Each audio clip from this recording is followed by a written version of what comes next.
咱若讲到这个台湾雕是另外一种的台湾之光。台湾雕毋但得到国内的国际认证，佮外销日本、欧美等等的国家。啊，台湾雕用要几尾鱼仔，拢有伊的效用。譬如讲要单雕的鱼篮，会当做成人工的目钢帽，马体传统的鱼类养殖，找到新出路。 甲文旦以外吧，包要去高贵鱼内底，三盐花佮铺伫咧床仔顶烘，烘台湾雕就烘好势。民众汉肉上爱食高贵鱼，伊个会当安尼料理。毋管用钱的，或者是正做冷盘，高贵鱼入菜，互人看到嘴烂滴落来。 加上贵州来料皮咸椒啊，直接变做一项咸香鱼啊，口味盖赞。那用途其实算广泛，红糟、酥炸，甚至是我觉得讲白点要炒吃都可以的。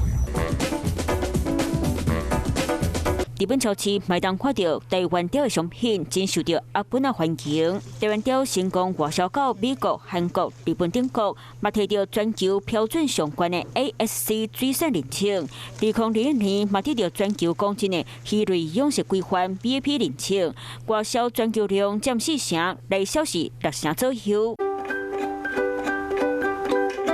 那呢，台湾雕规尾拢真简单，有的业者会甲鱼头当做刷锅鱼头的管条，鱼的目睭会当提炼保留霜，腹内提炼雕鱼油，鱼皮会当做骨壳，鱼篮内底加管2倍，卖当掺伫咧保健食品含化妆品内底，就含鱼尾卖当代替刷鱼鱼刺，甚至用伫咧医学治疗。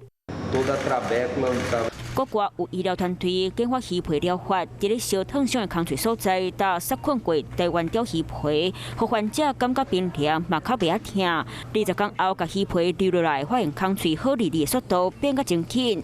台湾毛团队当伫咧研究，甲鱼篮变做目睭感冒，毋过抑阁伫咧人体试验阶段。台湾雕食法真济，有真济用途，会当讲是另类的台湾之光。 Hello， 我是易景，想要抢先掌握最及时的新闻资讯吗？赶快订阅、按赞、开启小铃铛，锁定华视新闻的 YouTube 频道。